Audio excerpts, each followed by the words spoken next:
Alright, now in this video guys, we are going to talk about the free fall, gravitational potential energy, and the last part will be our escape velocity.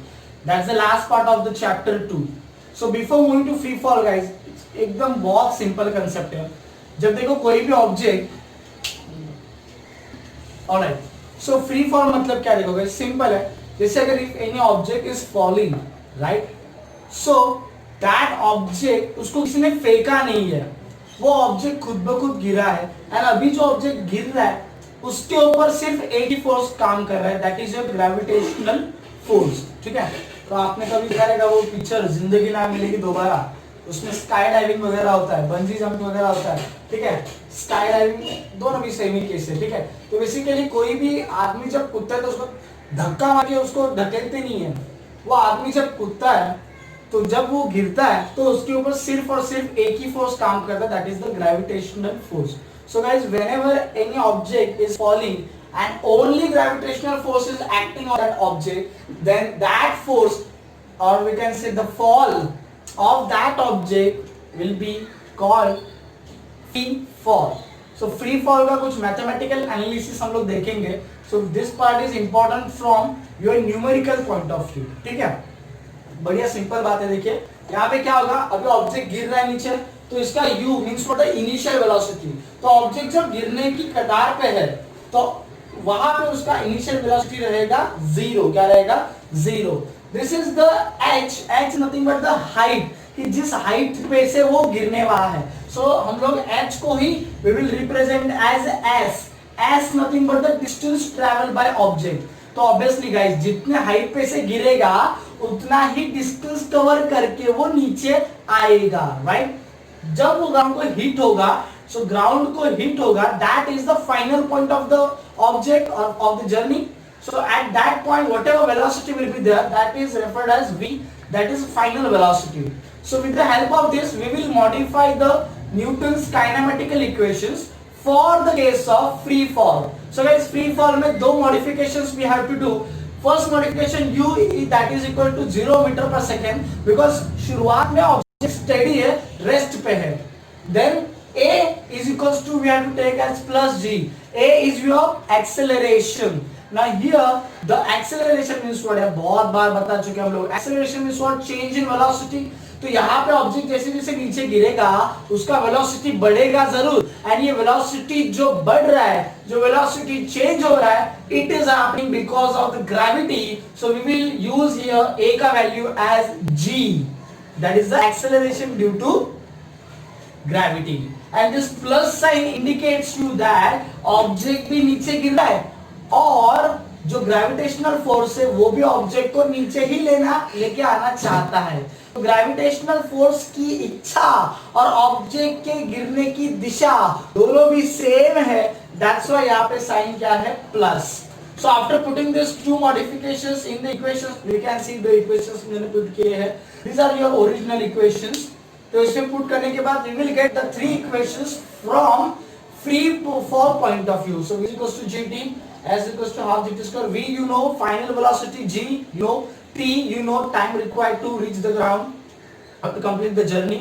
S is the distance traveled by the object when it will be coming from the top. So whatever the height will be there, right, the height from which the object is falling, that height will be referred as the s, that is the distance traveled by object. gt square you know, v again final velocity, g and s you know.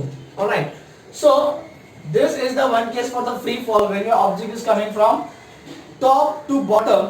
All right, now guys, there can be other case or there can be second case, जब हम लोग ball को नीचे से ऊपर डालेंगे, नीचे से ऊपर डालेंगे तो क्या होगा. देखिए जब हम लोग ऐसा करेंगे, so at that time what we are doing, we are working against the gravity. So guys, यहाँ पे a is equals to क्या लिया है, माइनस g.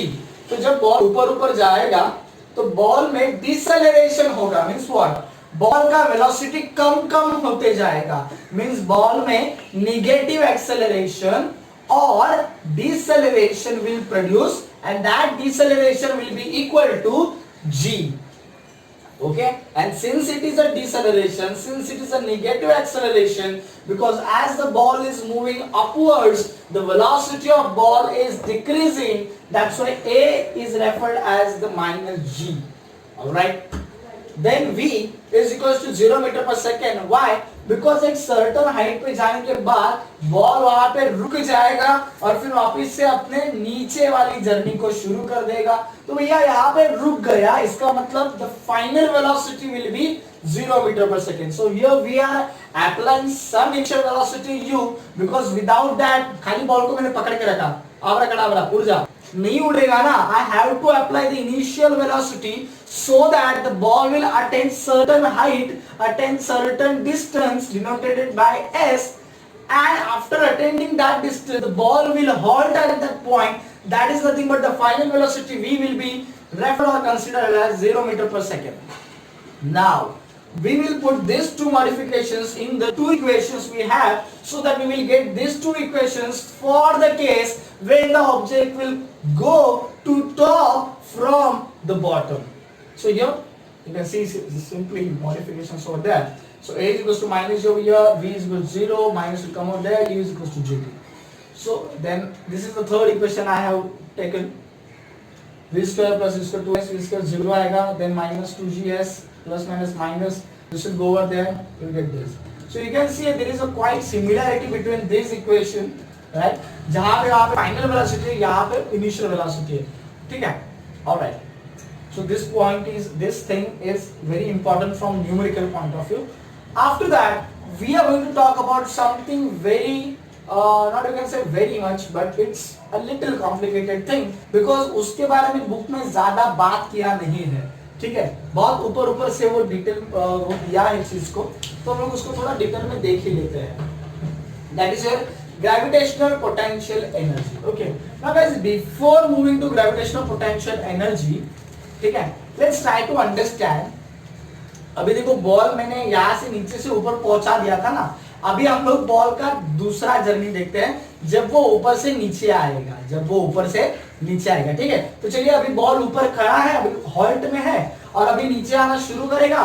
तो जैसे जैसे नीचे आएगा, the ball will come with some velocity, and we can say the ball has velocity, means the ball should have the kinetic energy. The ball should have the kinetic energy, right? फिर सवाल ये आता है कि kinetic energy कहाँ से आएगा?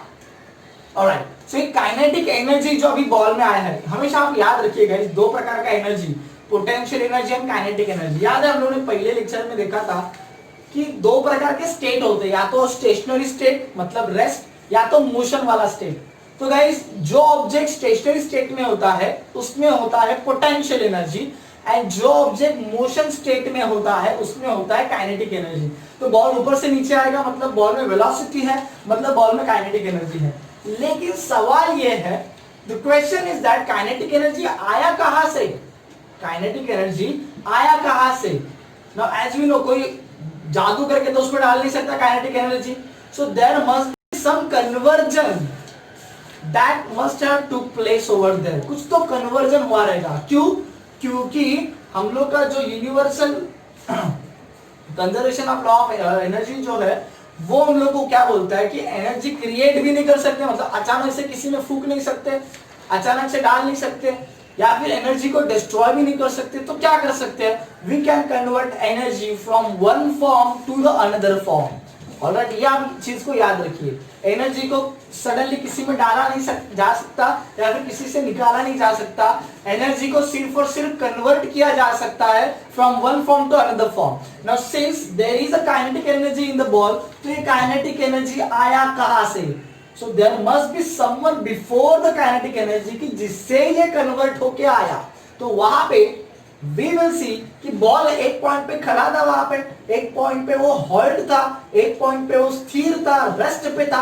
तो रेस्ट पे था मतलब बॉल में क्या होना चाहिए? Potential energy. क्या होना चाहिए? Potential energy. तो हम लोग बोल सकते हैं कि यार पोटेंशियल एनर्जी कन्वर्ट हुआ काइनेटिक एनर्जी में. बात समझ लिए?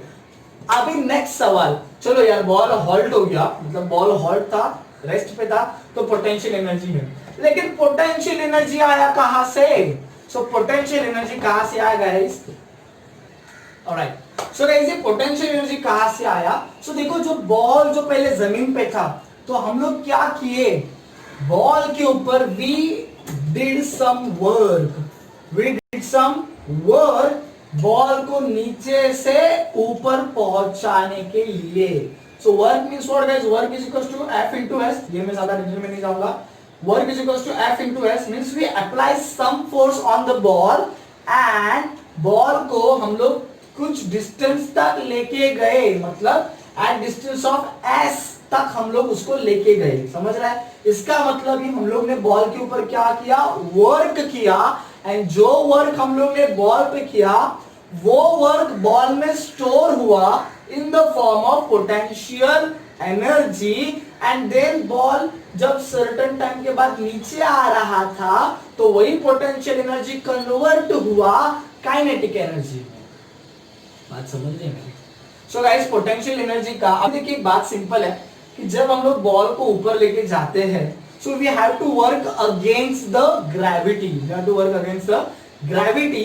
दैट्स व्हाई बॉल को ऊपर लेके जाने के बाद जब बॉल में जो पोटेंशियल एनर्जी आएगा उसको हम लोग बोलते हैं ग्रेविटेशनल पोटेंशियल एनर्जी, क्योंकि वो पोटेंशियल उस बॉल में लाया गया है by working against the gravity. Alright, now see Gp is equals to potential energy का formula we know mgh.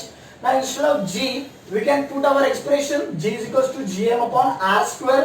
Now this r is nothing but, now since we are talking about the gravity, तो small r के जगह पे लेना पड़ेगा capital R plus h, even ये h के जगह पे भी लेना पड़ेगा capital R plus h, then this R plus h and this R plus h will get cancelled and this single R plus h will be there.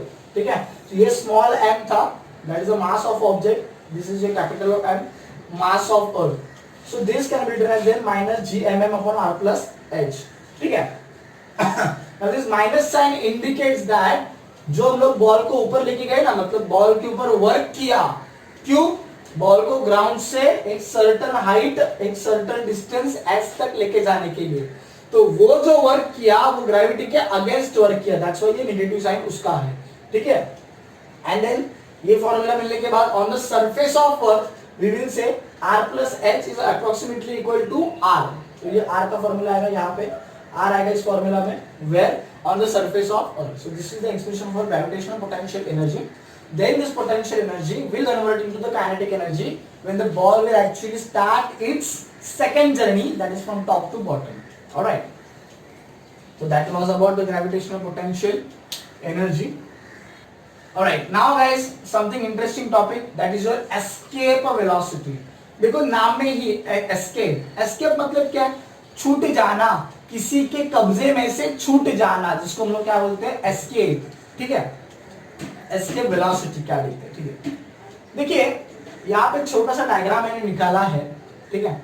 तो ये आपका अर्थ है और ये आपके अर्थ में से निकला है रॉकेट, जो कि हम लोग मार्स पे भेजना चाहते हैं। सपोज मार्स पे हम लोग भेजना चाहते हैं, ठीक है? तो can you see this dotted lines over here? So ये जो डॉटेड लाइन है, what is this? Boundary of earth gravitational force और फील्ड। तो ये बाउंड्री तक अर्थ का ग्रेविटेशनल फोर्स एक्टिव है, ठीक है? मतलब ये बाउंड्री के आप अंदर किधर भी रहो वहां पे आपको ग्रेविटेशनल फोर्स एक्सपीरियंस करने के लिए मिलेगा। अरे लेकिन रॉकेट को हम लोग को भेजना है मार्स पे, तो मार्स तो अर्थ से बहुत दूरी पे है। तो एक बात क्लियर है, अगर रॉकेट को मार्स पे जाना है तो अर्थ के ग्रेविटेशनल फील्ड को क्रॉस करके जाना पड़ेगा, ओवरकम करके जाना पड़ेगा, बराबर है? तो उसके लिए रॉकेट के पास एक सर्टेन वेलोसिटी होनी चाहिए कि जिस वेलोसिटी के साथ वो अर्थ के ग्रेविटेशनल फील्ड को ओवरकम करेगा और फील्ड के बाहर एस्केप हो जाएगा, निकल जाएगा। राइट? सोचो कि अगर रॉकेट के पास उतना वेलोसिटी नहीं होगा तो रॉकेट यहां तक कहीं पर तो जाएगा, रॉकेट का फ्यूल खत्म हो जाएगा, और रॉकेट के पास उतना वेलोसिटी बचेगा नहीं। लेकिन इसने अभी तक बाउंड्री क्रॉस किया है नहीं, बाउंड्री क्रॉस करने के लिए और ताकत बची है नहीं। तो ये रॉकेट फ्यूल खत्म जिसका हुआ है बेचारा, वो रॉकेट फिर से कहां पे गिरेगा, अर्थ पे गिरेगा, क्योंकि उसके गिरने के लिए अर्थ अपना ग्रेविटेशनल फोर्स लगाएगा कि भाई तू क्या मेरे ग्रेविटेशनल फोर्स से बच के निकलने की कोशिश कर रहा था। ना ना ना ना, ऐसे नहीं जाएगा बेटा। तो इस रॉकेट को अर्थ के सरफेस पे गिरना ही है। Alright, so guys this there are so many you can say detailed conditions also, but that you will see in the 11th standard. Alright, okay, so guys, V rocket must be greater than V escape of earth. तो V escape जो है उससे भी ज्यादा होना चाहिए rocket का velocity. ये आगे के केसेस है एक्चुअली। अगर देखो एस्केप वेलोसिटी से लेस रहेगा रॉकेट का वेलोसिटी, तब तो उसको अर्थ पे ही गिरना है, राइट। अगर एस्केप वेलोसिटी के इक्वल भी रहेगा ना तो भी नहीं चलेगा, बता दूं मैं, तो भी नहीं चलेगा। ये डेरिवेशन है आपका 11th में। अगर V rocket equal to V escape होता है तो रॉकेट जो है वो अर्थ के अराउंड परिक्रमा करेगा, लेकिन अर्थ के ग्रेविटेशनल फील्ड के बाहर निकल नहीं पाएगा। So for that guys V rocket must be greater than V escape of the earth. And guys ये जो V एस्केप है ना, ये प्लैनेट ओरिएंटेड प्रॉपर्टी है। मतलब हर एक प्लैनेट का मास अलग रहेगा, तो हर एक प्लैनेट ने अपने आजू बाजू जो ग्रेविटेशनल फोर्स बना के रखा है उसका वैल्यू भी अलग अलग रहेगा। तो जैसे अर्थ अगर छोटा है तो अर्थ के ग्रेविटेशनल फोर्स या फिर ग्रेविटेशनल फील्ड भी छोटा रहेगा। लेकिन अगर हम लोग सैटर्न की बात करेंगे तो उसका मास तो बहुत ज्यादा है, तो जितना मास ज्यादा उतना ग्रेविटेशनल फोर्स भी उसका ज्यादा रहेगा, उसका फील्ड का दायरा भी ज्यादा रहेगा। और वहां से किसी रॉकेट को लॉन्च करके उसके ग्रेविटेशनल फील्ड के बाहर निकालना बहुत ही ज्यादा इम्पॉसिबल रहेगा, right. About this, okay, now one thing is there that I need to explain to people. Okay, ये तो चीज हो गया। एक छोटा सा एक्सप्रेशन है, v square equals to u square minus 2s। देखिए अभी हम लोग रॉकेट को ऊपर भेज रहे हैं, ठीक है। तो ऊपर भेज रहे मतलब ये इसके जैसा हो गया ना, इस ऑब्जेक्ट को ऊपर भेजने का केस। तो देखिए यहाँ पे क्या रहेगा, जब रॉकेट स्पेस में जाएगा या फिर एक सर्टेन हाइट को अचीव कर लेगा in space, so at that time v will be 0, a will be minus g, because we are working against the gravity. Gravity नीचे की तरह, रॉकेट ऊपर जा रहा है। तो we will put this value and we will get this. How, you can see over here. इसलिए मैंने ये वापस रिपीट नहीं किया है। So this things are over here, फिर ये मिलेगा। तो s is the height, s is the distance attained or distance covered by rocket. So s is equals to u square upon 2g. So guys you can see this one thing, u is the initial velocity, right? तो ये expression आपको क्या बताएगा पता है कि यार तू रॉकेट को जितना ज्यादा इनिशियल वेलोसिटी देगा, this is the direct relation, right. तो जितना u ज्यादा रहेगा उतना s भी ज्यादा रहेगा। मतलब जितना तू ज्यादा वेलोसिटी दे के भेजेगा उतने ज्यादा हाइट पे, उतने ज्यादा डिस्टेंस तक तेरा रॉकेट जाएगा। बात समझ रहे हो, बराबर। देन s और g में इनवर्स रिलेशन है। तो भाई जितना ज्यादा हाइट पे आप जाओगे उतना g का वैल्यू कम हो जाएगा। मतलब रॉकेट अभी ऊपर ऊपर जा रहा है, बराबर। रॉकेट को जितना इनिशियल वेलोसिटी ज्यादा देंगे उतना वो ज्यादा ऊपर तक जाएगा, और जितना ज्यादा ऊपर तक जाएगा उतना g का वैल्यू कम हो जाएगा। मतलब जितना ज्यादा ऊपर रॉकेट जाएगा, रॉकेट को जिस ग्रेविटेशनल फोर्स का सामना करना पड़ रहा है वो ग्रेविटेशनल फोर्स कम होते जाएगा। इसका मतलब रॉकेट जितना ऊपर ऊपर जाएगा उतना ही रॉकेट का इस फील्ड के बाहर जाना आसान होते जाएगा, राइट राइट, आसान होते जाएगा। ठीक है, तो ये लॉजिक गाइस आप समझिए, आपके मन में रखिए। So this entire point about that, okay.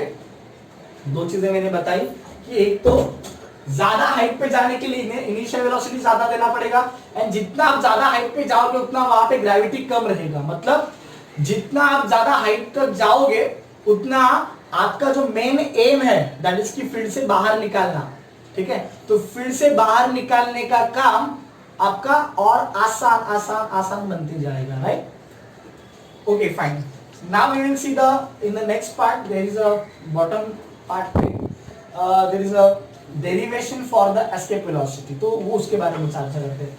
Expression for escape velocity, we have considered the object or a rocket of mass m on the surface of earth. We know the potential energy that on surface of earth it is gmm upon capital R minus gm upon capital R. Kinetic energy half m. देखिए अभी यहाँ पे rocket को जो velocity हम लोग ने दिया है वो दिया है equal to escape velocity, equal to escape velocity, क्योंकि हम लोग को एस्केप वेलोसिटी का फॉर्मूला फाइंड आउट करना है इसलिए. तो काइनेटिक एनर्जी का फॉर्मूला क्या होता है? Half m v square. तो v के जगह पे we will give the velocity as v escape. ठीक है, तो टोटल एनर्जी क्या रहेगा? this plus this, so you will get this. So this is the total energy on the surface of earth, right? Now एक certain infinite distance पे gravitational field को तोड़ के एक सर्टेन इनफाइनाइट डिस्टेंस पे आपका ऑब्जेक्ट जाएगा और इतने इनफाइनाइट डिस्टेंस पे जाने के बाद वो ऑब्जेक्ट आपका वहीं पे स्टेशनरी हो जाएगा, रेस्ट में जाएगा. इसका मतलब PE is equals to this, but the H is your infinity, right? So infinity plus R is infinity. Alright, so this infinity plus infinity is infinity and anything upon infinity is zero. So PE will be zero. And like I told you कि infinite distance पे जाने के बाद object वहीं पे स्थिर हो जाएगा, रेस्ट हो जाएगा. जब वो ग्रेविटेशनल फील्ड के बाहर निकल जाएगा तभी. तो at that point V will be zero, hence KE will be also zero. So TE, that is PE plus KE, right? At infinite distance, 0 plus 0 is 0. So what we can say, by the conservation, the law of conservation of energy, the total energy of the object or of the rocket on the surface of Earth is equal to the total energy at infinite distance. So this entire part, that is the surface of Earth, is equals to 0 at infinite distance. Then this part will go over there, right? Then आप arrow देखिए कैसे है, small m cancel हो जाएगा, half v escape square gm upon r, 2 यहाँ पे गया, 2 gm upon r, then v escape root 2 gm upon r. तो देखिए यहाँ पे g is a constant, m is the mass of planet कि जिसका escape velocity हम लोग फाइंड आउट कर रहे हैं, r is the radius of planet कि जिसका वेलोसिटी escape velocity हम लोग फाइंड आउट कर रहे हैं. तो गाइस जैसे मैंने शुरुआत में आपको बताया था कि v escape is the planet oriented property. तो हर एक planet का v escape अलग अलग रहेगा, ठीक है? तो after putting the value of mass of earth and radius of earth, we will get the v escape for earth as 11.2 kilometre per second. मतलब क्या है अब इसका मतलब ये है कि किसी रॉकेट को अगर मार्स मिशन करना है, ठीक है, जैसे कि देखो आपने मिशन मंगलयान वगैरह पिक्चर देखा रहेगा या फिर उसका डॉक्यूमेंट्री भी देखा रहेगा. देखिए इंडिया का जो ISRO का जो लॉन्चिंग होता है, जिस प्रकार से हम लोग सैटेलाइट वगैरह भेजते हैं, तो अपना ना एक अलग तरीका है. विद्या बालन ने वो मूवी में भी एक्सप्लेन करके बताया था, धीरे धीरे घुमाता है, फिर वो रेडियस बढ़ते जाता है एंड देन फाइनली, ठीक है. तो वो एक चीज है, उस तरह से हम लोग ने मार्स मिशन हम लोग का किया था. मतलब हम लोग का वर्किंग का स्टाइल ही पूरा अलग है. बट अगर हम लोग अमेरिका की वगैरह बात करेंगे तो उन्होंने डायरेक्ट रॉकेट भेजा था from earth to directly Mars, ठीक है. तो इन दैट केस अगर मैं अमेरिका की बात करूं तो अर्थ से लेकर डायरेक्टली मार्स तक जाना है तो पहले तो अर्थ के ग्रेविटेशनल फील्ड को ओवरकम करना पड़ेगा. So we escape of earth कितना है? 11.2 किलोमीटर पर सेकेंड. तो जो रॉकेट उड़ेगा उसका वेलोसिटी इस वेलोसिटी से भी ज्यादा होना चाहिए, तब जाके आपका रॉकेट इस ग्रेविटेशनल फील्ड के बाहर जाएगा. बात समझ रही है मेरी? तो इतना 11.2 किलोमीटर पर सेकेंड मतलब बहुत ज्यादा होता है बॉस. अगर मैं यहाँ से फॉर एग्जाम्पल पकड़िए ना कि अगर गोरेगांव से अपना जो सांता क्रूज वगैरह पार्ट है, सांता क्रूज कार वगैरह, वो कुछ 14-15 किलोमीटर का डिस्टेंस दिखाता है, ठीक है. तो 11 किलोमीटर मतलब अप्रोक्सीमेटली पकड़िए जोगेश्वरी अंधेरी तक आप पकड़िए. Goregaon to Andheri for example Goregaon to Andheri 11.2 kilometre per second मतलब 1 सेकेंड में गोरेगांव अंधेरी, समझ लो. तो इतना डिस्टेंस कवर करते करते इतने स्पीड के साथ इससे भी ज्यादा स्पीड के साथ उस रॉकेट को ट्रैवल करना पड़ेगा in order to get escape from the gravitational field of earth. Thank you so much. Here we are finished with the chapter number 1. In the next chapter we are going to talk about the numericals. तो हम लोग classrooms में ही देखेंगे. अगर time मिला तो online भी कर देते, कोई दिक्कत नहीं है. Second chapter is about your periodic table. Second chapter is about the periodic table, तो जो कि केमिस्ट्री से रिजेंबल करता है, तो वो भी बहुत इंटरेस्टिंग चैप्टर है. बहुत लॉजिक जो है तो इजी है कंपैरेटिवली, ठीक है, समझाएंगे अपन. Then third chapter is again based on the chemistry. Fourth chapter मजा आएगा करने के लिए. फिजिक्स में जो इलेक्ट्रॉनिक्स वगैरह होता है उसके ऊपर वो चीज है, ठीक है. देखेंगे अभी आगे कैसे होते हैं, क्या होता है. जैसे लॉकडाउन खत्म होता है तो हम लोग एम कर रहे कि एटलीस्ट दिन का हम लोग, ठीक है, वीडियो बनाने में अपलोड करने में भी बहुत टाइम लगता है एक्चुअली, बिकॉज अच्छा let me tell you one thing also. ये जो हम लोग वीडियो बना रहे हैं, we are recording at the quality और एट द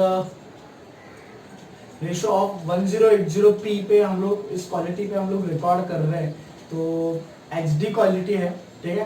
तो अगर किसी को 420p या फिर 360p उनके YouTube में अगर मिलता रहेगा तो गाइज वो आपका जो कनेक्शन है वो उतना पावरफुल नहीं है. दैट्स व्हाई आपको 480p तक या फिर 360p तक मिलता है. अगर आपका प्रॉपर कनेक्शन रहेगा तो आप 720p तक भी जा सकते हो. अगर और प्रॉपर रहेगा तो आप जिस क्वालिटी पे हम लोग कर रहे हैं रिकॉर्ड वो एक्चुअल क्वालिटी आपको देखने के लिए मिल सकता है, दैट इज 1080p. इसमें भी 1080p में we are recording the video at 30 fps 30 frame per second में. कुछ वीडियोस हम लोगों ने ट्राई किए थे 60 fps पे करने के, बट उसमें तो बहुत ज़्यादा टाइम खींचता है. 4K is also available with us, 4K with 30 fps, और उसमें तो मतलब आज डालेंगे तो फिर अपलोडिंग के लिए बहुत समय हो जाएगा. सो कब सभी में हम लोग ने एक सुवर्ण मध्य जो निकाला, that is 1080p at 30 fps. So guys check your net connection. आपका कनेक्शन अपडेट करा लीजिए अगर, या फिर लॉकडाउन की वजह से अगर कुछ रहेगा तो देखिए क्या होता है. आई थिंक 480p पे भी आपको ठीक ठाक ही दिख ही जाएगा, ठीक है. बाकी तो जब स्पीड अपना रिज्यूम हो जाएगा after lockdown, so you can watch with the maximum speed, with the maximum possible available quality. Thank you so much people. And guys one more thing, जो मैं पढ़ा रहा हूँ आपको समझ में आता रहेगा. आपको अगर कुछ डाउट्स रहेंगे, अगर मेरा कुछ पढ़ाना अच्छा लगता रहेगा, ठीक है, जरूरी नहीं है कि हर किसी को अच्छा लगे, लेकिन आपका जो फीडबैक है वो हमारे लिए बहुत मूल्यवान है, बहुत वैल्यूएबल है. सो please give your feedback. You can give your feedback in the comment section, as well as you can give the feedback as in the form of likes, or if you have any doubts you can send your doubts on my on our official WhatsApp number of the classic classes, that is 730-460-3490. The all details related to the classes I will mention over there. Even if anybody wants to join the classes, admission process is already in progress. Already हम लोग ज़्यादा बच्चे लोग रखते नहीं है. Per batch we are planning to accommodate only 25 students. खाली 25, अगर बहुत ज़्यादा खींचतान के 30, but not more than 30 boss, not more than 30. तो उतना ही हम लोग रखते हैं, so that हम लोग हर एक को individual attention दे पाए. एंड यू पीपल नो कि 10th स्टैंडर्ड अपने लिए कितना इम्पोर्टेंट होता है. अभी के जनरेशन के लिए तो छोड़ ही दो, अभी के बैच के लिए कोरोना की वजह से उनका तो एक पेपर भी कैंसिल हो गया. But still the thing is that ना गाइस कि आगे जाके और कंपटीशन बढ़ेगा. जैसे कि हम लोग देखते हैं कि देखो 10th स्टैंडर्ड का जो परसेंटेज होता है उसके ऊपर डिपेंड होता है कि आपको अपना कॉलेज कैसे मिलेगा.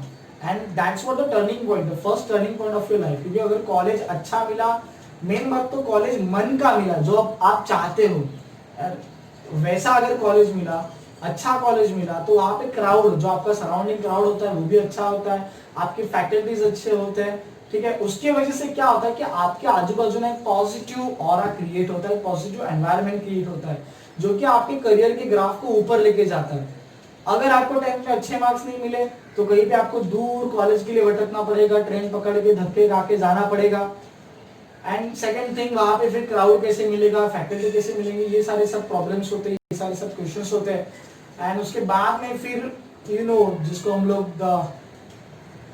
कॉलेज की हवा जिसको हम लोग बोलते हैं, तो ये बहुत असर करती है गाइस अपने करियर पे। तो ऐसा ना होने दे तो बेटर है। तो इसके लिए अभी से पढ़ाई करना चालू कीजिए। डाउट्स रहेगा तो प्लीज प्लीज प्लीज भेजिए on our official WhatsApp number 7304603490। Admissions are already in progress. I think more 10 seats we have, means 20 तो अपने एग्जिस्टिंग बच्चे लोग ही है, तो मोर 10 और अगर पैक होने लगा तो आई थिंक 10 भी नहीं, मेरे ख्याल से 7 या 8 ही बच्चे लोग हम लोग ले पाएंगे। ठीक है, सो एडमिशन प्रोसेस चालू हो चुका है and I already told you to people, हम लोग कुछ ज़्यादा अमाउंट, कुछ बहुत ज़्यादा अमाउंट चार्ज नहीं करते। जो भी अपना अमाउंट होता है, अभी की बात नहीं, बट जितने हम लोग सालों से चलाते आ रहे हैं, ठीक है, तभी से हम लोग बहुत रीजनेबल अमाउंट, दैट्स व्हाई। तो आप देखिए एडमिशन प्रोग्रेस तो चालू है। अच्छा, ऑनलाइन फॉर्म का जो डिस्क्रिप्शन रहेगा, एक लिंक रहेगी ऑनलाइन फॉर्म की, गूगल फॉर्म जो आपको पता है, तो वो भी मैं डालूंगा डिस्क्रिप्शन में, तो ज़रूर सोचिएगा उसके बारे में भी। Thank you so much people.